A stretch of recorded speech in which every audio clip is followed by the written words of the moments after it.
All right. Well, I still haven't had to repeat a jersey. What do you got today? Is that Patrick Willis or Vernon? Vernon, That's George. It's Vernon. Oh, I just I saw just like saw the 85. 5. I like it. I got a Vernon jersey somewhere. It could have matched. I do have a George as well, Ryan. I have a red Kittle and a white Vernon Davis. Yeah, George had a hell Pretty of a damn game. good tight We'll ends. talk about it. Yep. So let's just jump right into that game. Niners get a big win. Tried their best to cough it up, but managed to close it. What were some of your takeaways from the game? I think Jason's prediction was pretty accurate, where it was one of those games where there was frustration throughout the game, but the Niners managed to pull it off. I remember Jason saying it was going to be a frustrating game, but the Niners will figure out a way to get it done. What were just some of your overall takeaways from the game? So many ups and downs. It's like the first half was so frustrating to watch. Third half, I felt like I was taking heroin. It was so fun to watch. Sorry, I guess I'm not supposed to swear anymore, right? I guess I shouldn't talk about heroin on here. Bleep that Heroin's out in technically not a curse post-production. word. All right, well then we'll keep it. So the third quarter was like heroin. It was amazing, and then the fourth quarter was maybe like the come down off of heroin. It was no fun. I will say credit where credit's due. I was really nervous on that last Dallas drive, and the defense stepped up. That was really huge. That was really great to see. I saw flashes of the Niner football that I know this team's capable of, and that I've seen them play in past seasons, where they're the bullies. They execute. They're efficient on offense. They just drag you down the field and put it in the box. So really, my takeaway is a lot of highs and lows. There were some promising things that I'm hoping they can continue doing, and they can become that team that they were in the third quarter. And then there was some flashes of what we've seen all season. So ups and downs, some potential, some ugly. Yeah, that's my assessment. So, what did you think watching that game, not Steven? having any experience with heroin myself, I don't know exactly how to follow his analogy. Try But so it's funny, Chasen talked about the ups and downs and the first thing, because one of the questions I was planning to ask you guys tonight was, which team are they based on what we saw? Because it feels like the first half is the team that we've dealt with all season. And then it felt like the third quarter was the team that we all want, and the team that we know is hiding in there somewhere, right? That comes out to play every now and then, but the team that we got used to last year. And then the fourth quarter, I don't even really know what to chalk that up to. Like, it seemed really ugly, and yeah, there was some mistakes that doomed them, but I don't know how much of that was like just, going to prevent mode, letting off the gas. I don't know what you want to call it, like psychological. I don't like that it happened, and I'm not trying to just like shoo it away or excuse it away, but it felt like they let their foot off the gas, and then like, oh, Cowboys didn't go away like they were supposed to. Okay, we'll start playing for real again, because then that last drive, it was like, hey, welcome back. Like this was the third quarter defense. So Prevent drives me crazy. That like it for a drive at the end of a game when you're up 14 or something, fine. But for an entire quarter, like it drives me crazy when teams take their foot off the gas pedal like that. Yep. So, Go ahead. I mean, but what do you guys think? Like, do you think? I mean, they're obviously all of the above, because they put it all on tape. But yeah, like, are they more the third quarter team? Are they more the first half team? Well, the truth usually lies somewhere in between. That's my opinion. Yeah. This season kind of feels like that game encapsulated this whole season, where they've had moments of being dominant on offense, on defense. they haven't put a full game together like they did against the Cowboys. Was it last season, 42-10 or something like that? They haven't put a full game together. Special teams finally showed up. By the way, they didn't do anything horrible that I remember.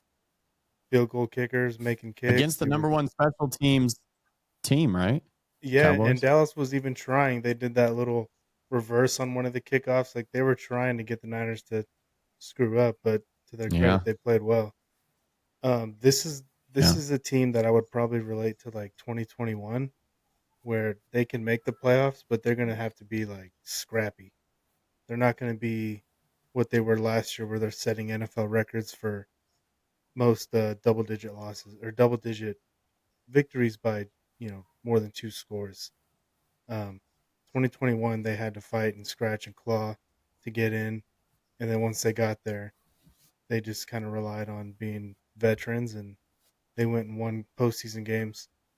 Um, I saw the stat the other day. I saved it. I'll pull it up right here about Purdy's third quarter. 26,276 quarters in the NFL played since 2000. Wow. Talk about a sample Wow. size. Only one of those did a quarterback throw 100 yards on 100% completions while also rushing for 30 yards. And that was BP 13. First half BP. though was frustrating, right? Because he missed Debo on the fourth down. He missed Kittle on a deeper route. He kind of overthrew a ball on a screen to Debo. Purdy looked off, like he just wasn't himself. But that the halftime speech must have hit because he came out in the third quarter and was incredible. Um, yeah, that was special. Um, it's hard to know what to expect from this team going forward to really answer your question, Stephen. Like they're just going to be an up and down, probably an inconsistent team that just has a scratch and claw and fight for every win. Because on our next show, we'll maybe get into a preview for the rest of the season. Their schedule gets really tough, and I don't see them winning like Yeah. 6, 7 straight games. They're going to have to battle hard. Yeah. Yeah, but at the same time, that might be what this team needs. Like Yeah, they may need to have somebody that they really respect, or, and I'm not saying that they don't respect other teams, but like it's somebody that they puts a little fear in them, a little healthy fear that they have to be on Yeah. their P's and Q's in order to beat a team, because it does seem like they have mental lapses. Like it just seems, whether it's for a quarter, a half, a game, whatever it is, it's like, gosh, you guys are so frustrating. Like it's all the pieces are there, and it's got to be infuriating for, I feel like, the coaches to a certain degree, because like you see things set up perfect and then they just don't execute it. At the same time, you want to say, well, coaches, clean that crap up and then they'll execute it. So it's like the catch-22 of that too. Which is, the big conundrum, right, of how do you view yeah, Kyle, right? yeah. Yeah, like I've said, But I anyways, think in a recent episode, it's a little bit of a loose operation. It's not always buttoned up, but when it is buttoned up, it's incredible. Like the first half penalties, taking a 70 something yard touchdown from Debo, whatever it was, big runs from Garendo. Mm. The penalties were driving me crazy, and there was a couple on defense. A big third down, they gave a free first down to the Cowboys on a defensive penalty. Um, Second half, though, I don't really remember very many penalties at all. They really kind of cleaned up their act. It just makes me wonder, why can't they Yeah. do this more consistently? I know it's the NFL, it's tough, it's every week every opponent's going to be a battle, but why can't the like clean game be there more on a more consistent basis? I don't know what that is. Why they struggle with that.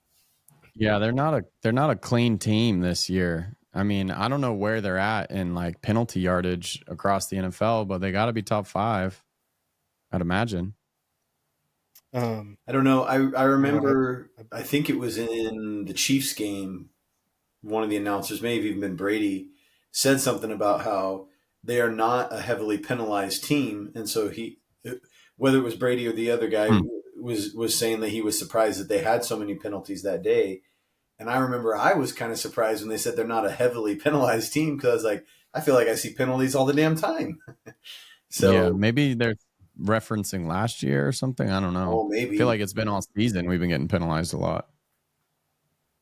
So, but Ryan, to go back to your question, GPT because I don't says know. they're middle of the pack in penalties and penalty. Okay, I guess I don't know anything. Just kind of average. One thing I did want to circle back to, though, from your first question, Ryan, about takeaways from the game. One thing that I found very encouraging, and honestly, it's been this way in at least 2 of their other losses. It felt like, to me, the Niners controlled the game the entire time. And yeah, I agree. That even means when they're making the mistakes, they're in control of giving it away, right? So, yeah, I didn't ever really feel like the Cowboys were the threat. I felt like the Niners were the threat to themselves. Yeah, I agree with that. And the past few years when we've played the Cowboys, I'm never really that fearful. I don't know why. It's just one of those teams that I feel like Kyle kind of has their number, I guess, which is really cliche, but it just seems like he always beats him up. Obviously, this game, like the score didn't show it, but yeah, I feel like we had it in control. We were the more dominant team, and it was just kind of like we kind of pissed it away a little bit there at the end. But yeah, no, I completely agree. And the one thing I actually want to give Kyle a lot of credit for, I was thinking about this earlier today, I wanted to bring up, is like, I feel like Kyle is the coach in the past that always wants to play the vets. And I feel like he's really challenged himself this year to let the youngsters play. Now, granted, they've played really well. They've earned the opportunity, but all the youngsters contributing like across the board, whether it's wide receiver, offensive line, DBs, linebacker with D Winters, even though he's not a rookie technically, it's like there's so many youngsters out there playing, and I'm so happy that Winters is getting that playing time over Devondre Campbell, and that Renardo Green's getting that playing time over Isaac Yadam. It's made us a better football team. So I wanted to give credit to Kyle for that and letting the youngsters play, because I feel like that's something that's like tough for him to do. Yeah, I want to give him credit for that too. I don't know if he totally deserves it, because some of these rookies playing. Would Garendo be on the field if McCaffrey and Mason were healthy? Would Pearsall be on the field if Ayuk was healthy? No. Would Pooney even be on the field little bit if John Feliciano was healthy? Yeah. Yeah. So I feel know. like in the past he's played definitely rookies grabbed out of it. necessity, and I think that's kind of playing the case this year. And they're proving him and John Lynch right for making those picks. So I do give credit to Kyle for playing them, sort of, but he's also kind of had his hand forced. He was on, I don't know if it was his conference call he did today or his post game press conference Sunday night, but someone had asked him, like, what are you seeing from Garendo? He's really emerged the last couple of weeks. And Kyle said, well, he's learning, and every time he gets the ball, it feels like he's learning and growing. And I thought, wow, what a crazy concept, Kyle. Young player plays and improves. Wow. Maybe, I don't know, like, I mean, I don't want to invoke this name, but he was on the field on Sunday. But Trey Lance, could he have grown and improved? I mean, how many players? Danny Gray probably just sucks, but maybe Trey Lance is no good. But how many players over the years have they just refused to put on the field, and then 2 or 3 later they're just not on the Niners anymore, and they never got that opportunity? And now it feels like he's kind of forced to play some of these guys, and they're playing well. I took a couple of notes during the game. Some of my takeaways. First one I have is George Kittle's the best tight end in the NFL, and it's not particularly close anymore. He is. He's so good. He's And the number one fantasy tight end right now. Oh, I know. Trust me. Sorry, go ahead. I ended up losing my matchup by 1 point. I needed one more point from him, and I never got it, which sucks. And I actually went to bed kind of sad and frustrated, but I was like, Niners won. It's okay. But But yeah, he is the number one tight end, and of course, he's still a road grader in the run game. So like the days of like, is it Kelsey? Is it Mark Andrews? Like, no, it's just George Kittle, and then maybe some young guys like Laporta or whoever. Um, the penalties, you have the penalties written down here. Garendo and Pearsall, I thought were highlights, especially early for Pearsall. Caught a couple balls, had the big run, Debo-esque on the little end around, or I think it Yeah, was more of a jet sweep. Jason, you mentioned this when we were texting definitely. too. This is kind of a negative, obviously, but bad tackling. The Niners were Yeah. giving up like Zeke would hit the D line. You okay, no gain, and then all of a sudden he's pushing, pushing, pushing. Like, wait, he gained 5 yards on that run. Why? Jake Yeah. Ferguson had a couple where he was getting yards that I didn't think he should have. I mean, they're NFL players, they're Yeah. good players, but the tackling I thought was suspect on Sunday. Very suspect, especially in the first half. And it's really everybody. Like I feel like I even saw Fred miss a tackle or two, and it's just like, dang. Really, what it comes down to is that's just non-Niner football. Niner football wraps up. They hit hard. They bring their lunch pail. They're the bullies on the field. And yeah, it felt like in the first half the Cowboys were the more physical team, and that's just kind of, I don't know. That's just kind of embarrassing. It's just not 49er football to get bullied when we have that much talent and that many good players and that many bullies on the field. We still have Trent Williams, George Kittle, Debo Samuel, all these like alpha dog leaders. So yeah, that was really tough to watch.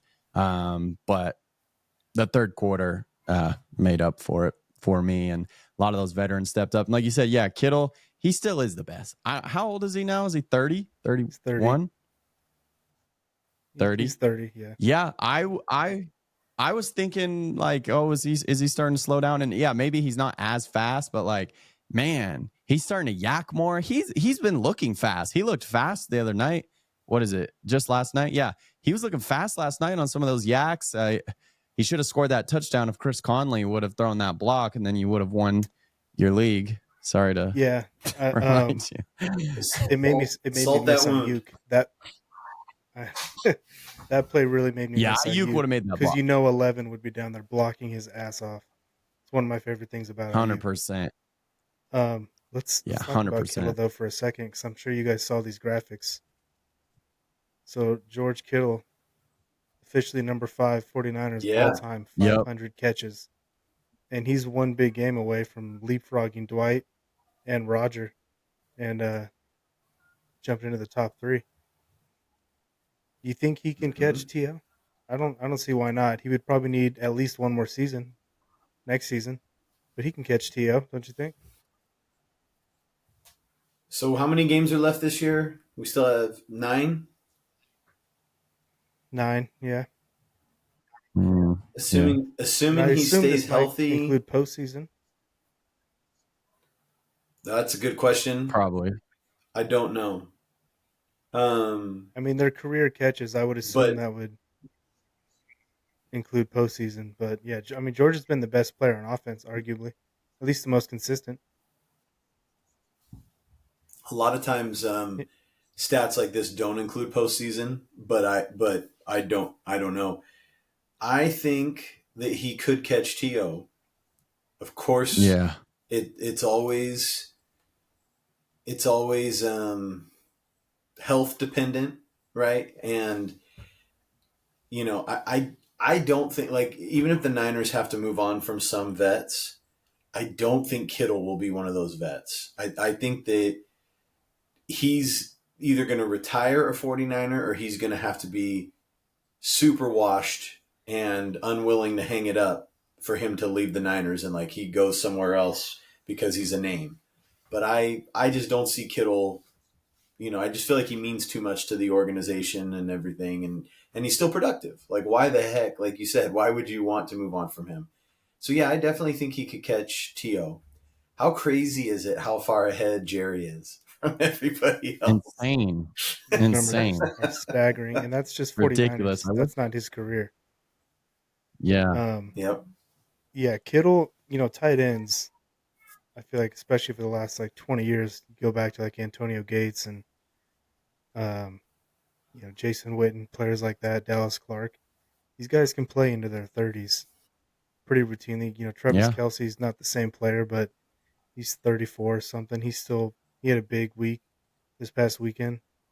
Um, George Yeah. has got, I think, one more year on his deal, which is next season. I wouldn't be surprised if they extended him, gave him another 2 years on that deal, because I've been talking about how this team needs Yep. to rebuild and get a little younger and faster. George is a guy who I think they could keep around and um, be that veteran to kind of bring some of these young guys along. Debo, Juice, Yeah. see ya, as far as I'm concerned. Um, I think, but we can I, have a rebuild yeah, conversation on another show. right. I was going to say, I think like the guys that I would think that are basically bulletproof and only going to leave if something goes really south would be George and Fred. Like, I feel like those are guys Yeah. that you want to be your team leaders. And unless they just get to be a real big negative on the field, you're keeping them around for their leadership qualities, if nothing else. Um, Yeah, but yeah, yeah, I it's agree. it's And I kind of awesome. look at those It's guys. awesome seeing George get those numbers. Yeah, it is, especially in fantasy. Um, I kind of look at those guys kind of like Trent, where even if Trent is not the same dominant player he was, at worst he's like a top 3 or 5 left tackle. That's still really valuable. Even if Fred and George start to slow Yep. down a little bit, and Fred's still a few years younger than George, they're still going to be excellent players that you want on your team. I mean, think about Bobby Wagner. He's been out of his prime for a while, and he's still a very productive player. Last takeaway, last guy I just want to highlight right here, real quick. We were talking a little bit about him, and I saw this tweet um, about Sam O, Oh yeah. because Sammy he O. flashes in that 91 jersey. I see him like I gotta get this guy's name down, Sam Okawanu. So yeah, you guys can see the stat here. 2022 with Tennessee, 65 pass rushing snaps, 4 pressures, 1 sack, 3 hurries. 2024, 96 pass rushing snaps, so a few more, but way more pressures. 15 pressures, 3 sacks, 3 QB hits, and 9 hurries. This is shout out to Jason Aponte. I don't know if you guys follow him, but he's a Niner content creator on YouTube. He's a good listen. Um, Sam O, as he said at the bottom, another Chris Kasurg win, and he said at the top there, he's found money. Sam O's been good. Yeah. Shout out Sammy O. He has been. And he's been rushing. So I believe on when he's in on rundowns, he's on the outside. And then on pass downs, he's in the inside. And that's where he's been generating his pressure is his inside rushing. So I mean, put him next to DeForest Buckner and then Nick Bosa on the outside with Leonard Floyd. Hell yeah, I love that D line. That's a Super Bowl caliber D line right there. How realistic? Because I don't want to get my hopes up too high. How realistic is it that Buck is coming home? I have On our no next idea. podcast, I was planning I on kind of deep diving into the trade deadline. Um, okay, that sounds good. and I want to Yeah. look because I want to look at Defoe's contract, and another guy was that I know I've heard about was Yeah. DJ Jones. They're trying to get the band back together a little bit. DJ's probably going to be cheaper as far as trade compensation and money, but the Denver Broncos are sneaky feisty. They might not want to give pieces up. So, um, Well, and the Colts, they might And still have their eyes on the playoffs too. I mean, I'm not saying they should, but I feel like the AFC is more open than people expected. yeah, maybe. yeah, dang, Joe So, Flacco's not letting them lose. yeah, Joe's. I don't. I mean, Joe's got to be 55 years old. It's pretty crazy what he's doing. So, but on our next one, I do want to deep dive a little bit on the trade deadline that's coming up because that's happening when the Niners are on a bye, so they get to kind of sit back and watch as other teams duke it out. Yeah. Some injuries might pop up around the league that change things. I'm sorry, I lied. I got one more thing I saw that I wanted to highlight. Just the top 5 PFF grades for whatever stock you put into PFF for the game on Sunday. Renardo. Jason mentioned That Renata Green. surprises me. He the one of the touchdowns to CD Lamb where CD was wide open. In fact, I think both of CD's touchdowns he was wide open. Jair Brown, who's Yeah. also on that list, little friendly fire, like took took Green Mhm. out, and that's what left CD wide open. So even a couple catches that I saw Yeah. he did give up, he was right there in CD's hip pocket. Looks like he had a pretty nice game. So yeah, this Yeah. How And rookie that class crazy. ankle though sprain, is great. it's excellent. And I think that ankle sprain is pretty minor. I think he'll be good to go against the Buccaneers in 2 weeks. So I'm ecstatic to watch Renardo Green continue to play.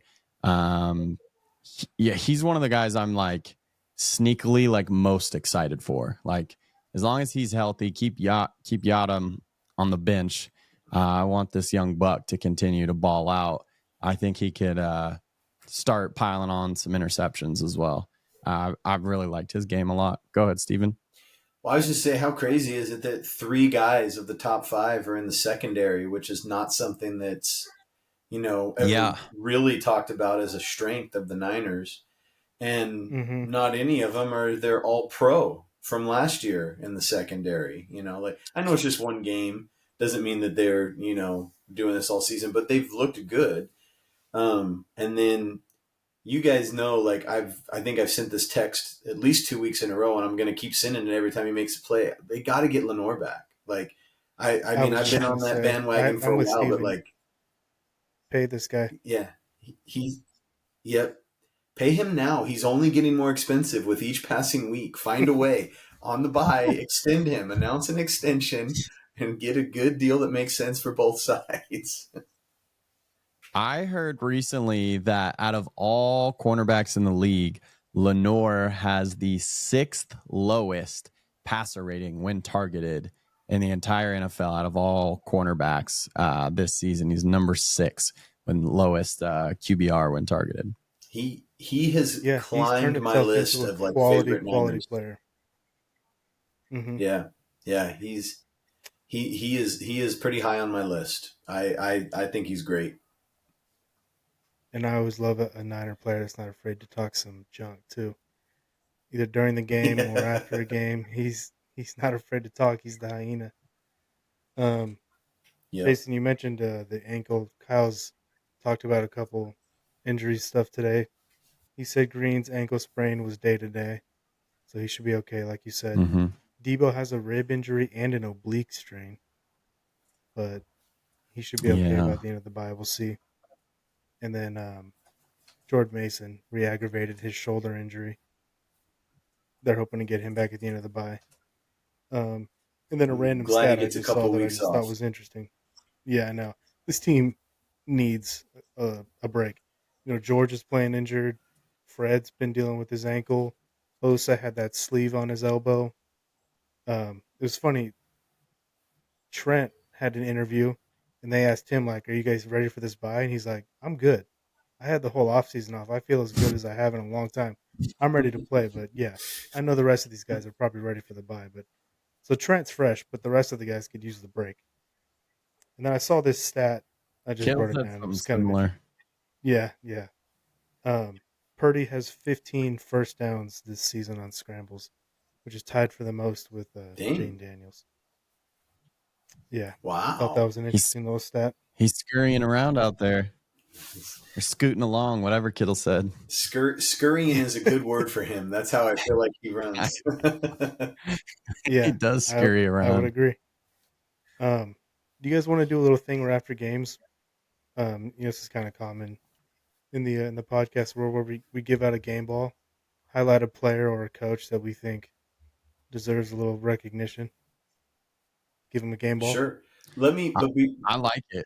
but before we do that, let me ask you guys a question, because I I didn't see the beginning of the game on TV. I was listening on the radio.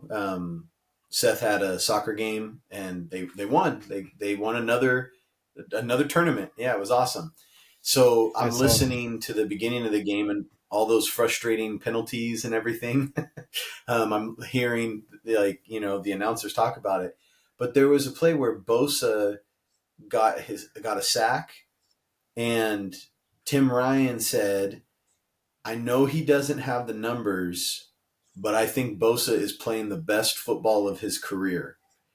And I was curious to know what you guys thought about that, because when I have watched in previous weeks, I do feel like he is. I mean, Bosa's always been great from the beginning, but I feel like he is impacting more plays more often, even if he's not getting a sack. Like, he's making something happen. And I was like, that might be right.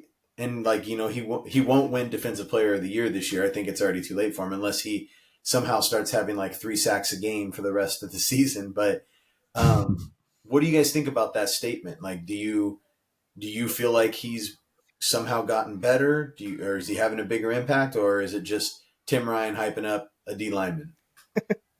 Probably again. Go ahead, Jason.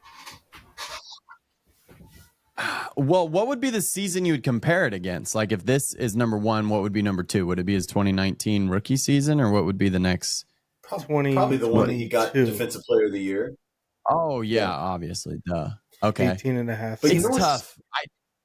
What's funny about that year is, like, I remember watching him that year and thinking, well, at some point Bosa's going to get his 1 sack, but outside of his 1 sack per game, it just felt like he was. I mean, I guess he was taking on a lot of double teams or whatever. So I'm not trying to say he was bad. He was still good. He was still really good, and I'm glad he won that award.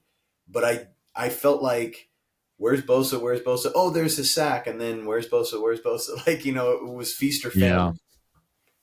Yeah, I agree. I would say I do think this has been his best season, which is weird because the stats haven't been there. But he has just been so consistent. And he's been on a tear. I feel like these last 3 games especially, he has just been terrorizing offensive lines. So, yeah, overall most impact. Like, I feel like this season he's been the most impactful that I've seen him consistently. What do you think, Ryan? Yeah, I agree and disagree. Like I said, the truth is usually somewhere in the middle. I thought in 2022 when he had 18.5 sacks, I do know what you mean, where he would get his sack and then there would be drives or quarters or halves where he would just kind of be non-existent. But I also feel like I remember seeing him make a lot of plays in the run game. Like, he was an excellent run defender that season. I think he has been really since he's gotten to the Niners. This season, though, I do agree. It feels like he's having a huge impact on a lot of these games, and he's just not filling out the stat sheet for whatever reason. I don't know if he's struggling to close. I mean, he's admitted himself he's a little frustrated with some of the lack of sack production, but it feels like he's a terrorist on the field for the other team sometimes. Like, they've got tight ends on him, and he's just blowing. He was destroying Jake Ferguson over and over. Doesn't matter if he's over the right tackle or the left tackle. He's in the backfield constantly.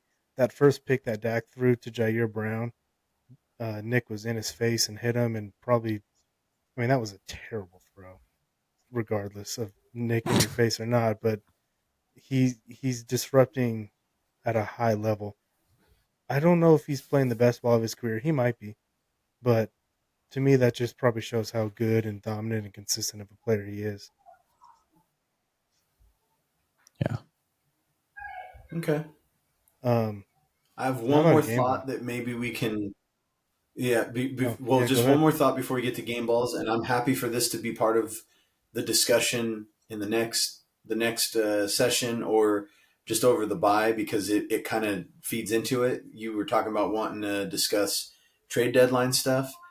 I'd like to talk a little bit about guys that are coming back. And, like, I know we talked last time a little bit about McCaffrey and anything that you get out of him as a bonus and whatever, but I just want to, I one thing that I was thinking about, it was probably because of some of the tackling, but I was like, man, I can't wait for Dre. And I think one of you texted, he can't get back soon enough. But then even right now, when I forget which one of you were making the point, I think maybe it was you, Ryan, saying how Ayuk would be blocking downfield. It's like, oh man, Jennings hasn't been there for a couple of weeks. Like, I feel like we're going to get some of our attitude guys back. And I can't wait for that, because I think it's just going to be infectious, especially on the young guys. And so anyway, so maybe we can explore that some more. But that was another takeaway that I had when things were going south, or it seemed like they weren't as physical. To Chasen's point, it's like, man, Dre wouldn't stand for that. Jawan Jennings, I mean, Mhm. he would have thrown a DB into the Gatorade already at some point. Like, Yeah, no, that's a good anyway, point. so Dre and yeah, and Jawan are like attitude, tone setting, ferocious physical players, and we've been saying how we've been lacking that a little bit well, on both sides of the ball. and Yep. even McCaffrey, I think he's got attitude, but I think that he would have an impact on playing cleaner because he just seems like he's a Yes. pro's pro and going to do everything right and going to like raise the level of guys around him. Like, oh man, that he's offensive player of the year and he's working this hard, or he's still doing that and paying attention to details. So, anyways, Hmm. maybe we've already talked about it enough, but if we want to talk more later about what we're excited about or what we think could happen, because I do think getting some of those guys back will have impacts beyond the stat sheet that will benefit the team. I agree. Yeah, next show we do on either Thursday or Friday, whenever you guys want to. We'll talk trade deadline and we'll talk reinforcements because it feels like a lot of these in recent years when the Niners have gone on runs, they lose guys early and then they have this influx of reinforcements that they get later in the year. And it kind of feels like they're not Yep. making trades, but all of a sudden it's like, oh, this player or that player just got added to the team. Like this year, eventually, we might not make a trade at the deadline, but all of a sudden it's like, well, you just acquired Christian McCaffrey basically because he hasn't been with the team all season, and now he's just out there playing. Dre, I don't know, he might be a little bit later. That might be a December thing, but Jawan and Christian are supposed to be back after the bye. We'll see, but yeah, we can definitely get into that a little more. Yeah. Um, All right, well, my go game ahead and do ball. game balls. I've cut you off a couple times. Sorry. No, it's fine. I I like the discussions, and I like having more stuff to talk about in the next one too. But my game ball, even though he couldn't win me my fantasy league by 1 point, it has to be George Kittle. I had so I love watching George Kittle play. He's so much fun to watch, and he was dominant. He was catching short passes and taking them long. He was getting open at different levels of the field.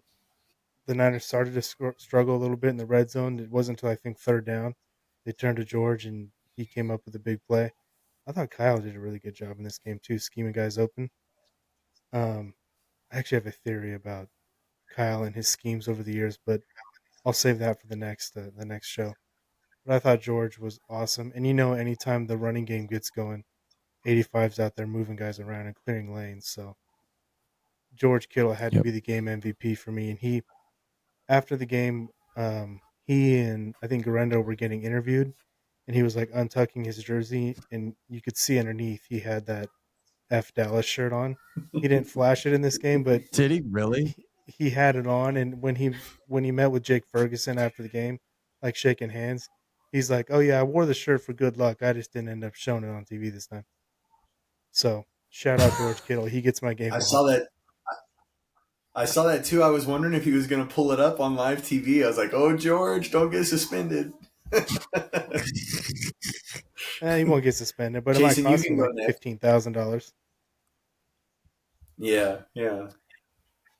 It was so awesome watching George ball out against a conference rival, one of our arguably our biggest rival in the Dallas Cowboys, Sunday Night Football, National Tight End Day, and George is out there doing George things. I mean, it was chef's It was kiss. such It an was a obvious beautiful thing thing to coming watch. too.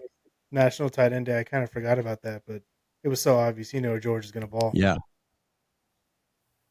I saw a stat that like this week tight ends caught more balls than like any week in NFL history, or more touchdowns, like one of those two. I think it was maybe both, but definitely the catches. Yeah. Yeah. Which is awesome. And it just goes to show that like I think offensive coordinators and coaches are kind of into it too, and they're trying to scheme their guys up, which is kind of cool. Real quick, Um, before you give your game ball out, I saw this video on Twitter or X, whatever, and this guy had made a big parlay. He bet like 50 or $60 on this parlay for all these different tight ends. It was like 8 or 9 different tight ends around the league to score a touchdown, and they all hit. And his wife or girlfriend was filming him watching the Niner game, and he was just begging for a George Kittle touchdown. And when he caught it, the dude like freaked out and he celebrated. He won like $65,000 or something like that, betting on Holy just crap. tight Can ends you to catch a imagine? touchdown, turning $50 into like That's 60 awesome. grand. So National Tight End Day is probably that guy's new favorite holiday. I cashed in. Absolutely. I'm gonna have to try that bet out next National Tight End Day. Get a little cheat code, a little one up.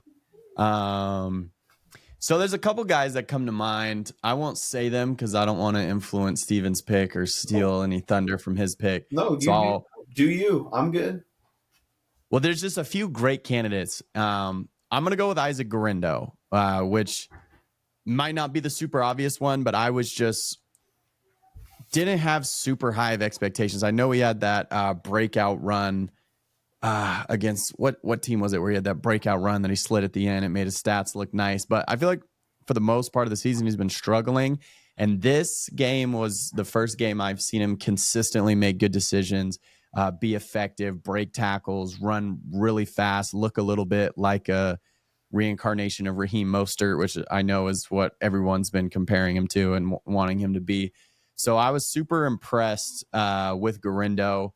I don't know how much opportunity is still going to be there with an extra week with Mason to get his shoulder healthy and McCaffrey to come back, but I feel really good about our running back room, knowing Garindo's kind of heating up, and just really happy for him to get his first NFL touchdown. So really impressed with Garindo. He again slid down at the end to ice the game, which was kind of funny. So yeah, he's going to get my game ball. All right. Yeah, Well, I Kyle thought you were going to have said like that multiple guys, and Mason. you don't want to.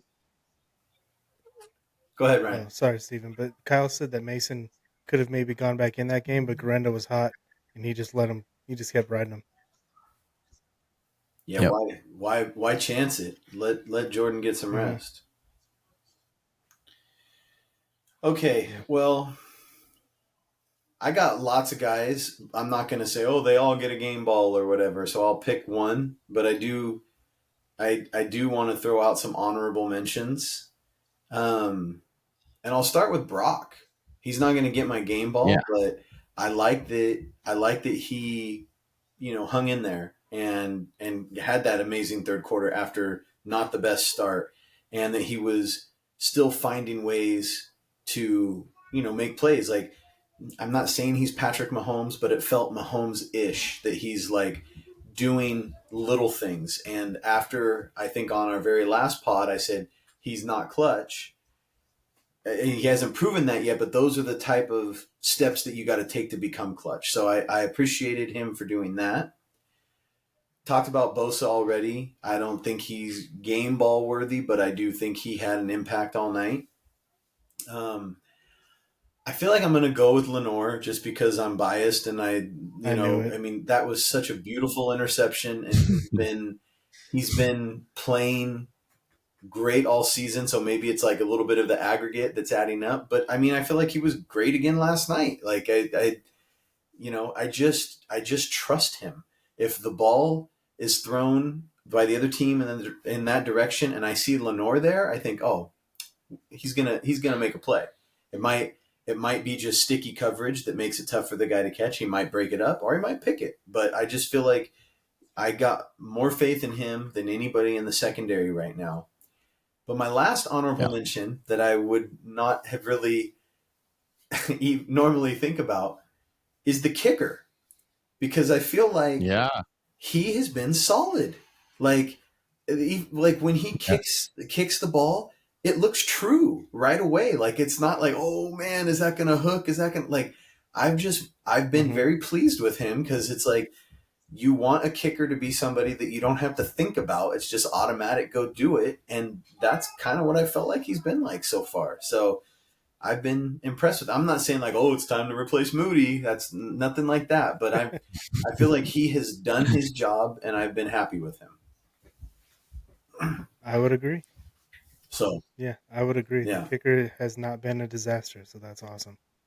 And Lenore, I think one of the things that sets Lenore apart from a lot of DBs is there are guys who are sticky in coverage. There are guys who can break up passes, but the best corners have ball skills, and he's got instincts and he's got ball skills. He can catch the ball. The saying for DBs is like, DBs are failed wide receivers because they couldn't catch the ball. Well, Lenore can catch the ball. Mm-hmm. He knows how to make plays on the Yep. ball. And he almost had a second pick in that Yep. game, by the way. Fred had that leaping deflection where he knocked the ball down. Yes. If he doesn't touch that ball, Lenore's right there to catch it. So he almost had a 2-pick game. Easiest pick of his life. Yeah. Yeah. Yeah. And I don't know if you Fred guys did saw the play. PBU on Lenore. Yeah. Yeah. I don't know if you saw the play. Same thing happened to Fred in the Cardinal game where Kyler Murray was kind of scanning the field and he went to throw the ball and it would have landed right in Fred's gut. Just the easiest pick. He might have even returned it for a touchdown. And Devondre Campbell decided to make the one play he's made all season on a blitz and he knocked the pass down. And Fred even like grabbed his helmet like, oh no, dude, that might have gone back for 6. But yeah, sometimes I that do happens. You remember can't tell that. a defensive player not to swat the ball down. Sure. Yeah. No, you live with that. And you live with Yeah. Fred doing that in last night. And yeah. Anything else? All right. So to be clear, yeah, Lenore's my pick. I just wanted to give some other guys some love. No, and I'm Another glad honorable you mention shouted out that the I'll kicker. throw in. Go ahead. Yeah. Shout out to the kicker. My other honorable mention is a guy that I haven't thought about much this season. I actually feel like he's been a little disappointing this season. Is Jair Brown. Balled out, had the pick, was making plays all over the field. He was one of the top graded Niners if you put weight into that by Pro Football Focus. So I hope that continues. Great game, Jair. Yeah, I agree. It's kind of crazy. I predicted him and Demo to get a pick, and they actually pulled it off. Yeah, good job, Yeah, man. they did. Yeah. I wonder what that parlay would have hit as. All right. Any last comments, concerns, or should we call it? I think we call it. I think we hit it for the reaction. And yeah, looking forward to some fun topics, it sounds like, coming up. Yep. What is Chasing? You got to smash that subscribe button. Yes, smash that subscribe button if you want to hear the topics coming up, right? Like, comment, and subscribe. Comment down below what segment you want. If you have any questions, we'll try and get a Q&A section in there. Drop your questions in there. Also, Steven, before you go, yes, I've been sneakily following the Steelers game, and the Steelers returned a punt for a touchdown, which put me in the lead. But then Pickens had a big catch, and now you've retaken the lead. You're up by 3 right now, and there's 7 minutes left. Oh man! So it's going to come down to the wire. The Giants are about to get the ball, and they're down. So it could be Malik Neighbors' time. Hopefully they don't throw to Malik Neighbors. All right. Well, good. It's fun to have it come down to the wire. I'll have to go turn that on. Yeah. All right. All right. Shout out to the Steelers. That's for you, Sam. See ya. Yep. There you go.